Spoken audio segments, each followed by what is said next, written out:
This is the birth story for our fifth child, Maeve Faustina, born March 6, 2010 at 8:34 p.m. She weighed 8 pounds, 9 ounces and was 21 inches long. She is a true blessing in our life that we thank God for.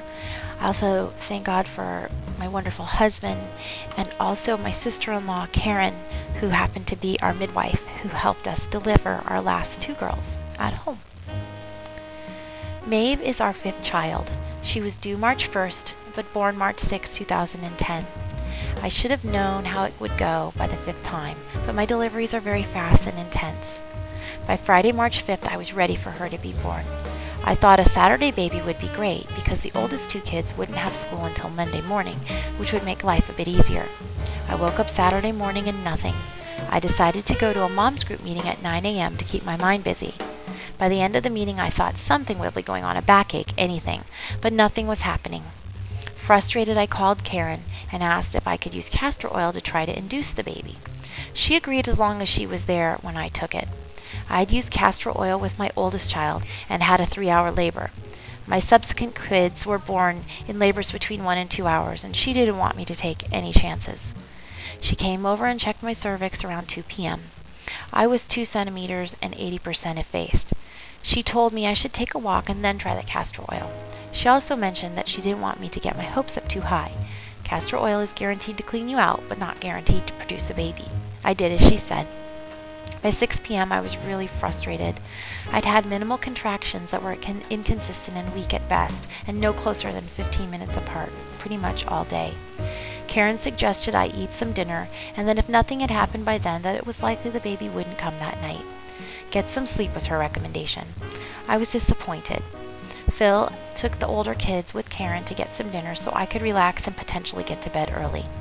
The family got home around 7 p.m. and I was helping get the kids ready for bed when I felt that the contractions might be getting a bit stronger. Karen was cautiously optimistic as she knew I was hopeful. I wrote down the first contraction at 7:52 p.m. There was another at 7:56, and then at 8 p.m.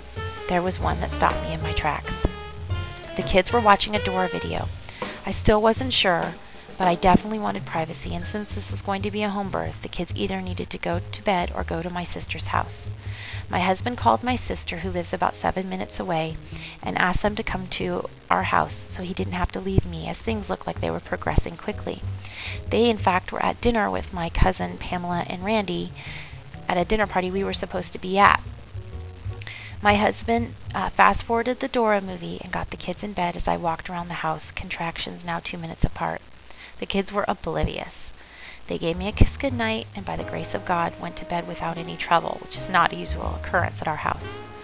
I delivered 3 of my other children in the water and I planned on another water birth. I was so nervous about this being a false labor and just exhausting me, I was afraid to get in the water and slow things down.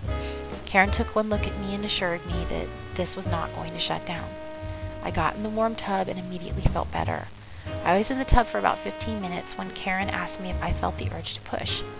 Phil was holding my hand and my sisters had slipped into the bathroom to watch the delivery. I pushed with the next contraction. With my other kids, I would push with a contraction, take a short break, and push with the next contraction. This was different. The contraction ended, but I could feel the baby still moving down. I decided to stay calm and try to relax. Karen called for Phil to reach his hands down to catch the baby. Within seconds of his hands reaching the position, he said she popped out. She was still completely intact in the bag of waters. Karen quickly popped the bag and removed a loop of cord from her neck. Maeve had never crowned and was born in what my mother-in-law, who's Irish, calls the veil.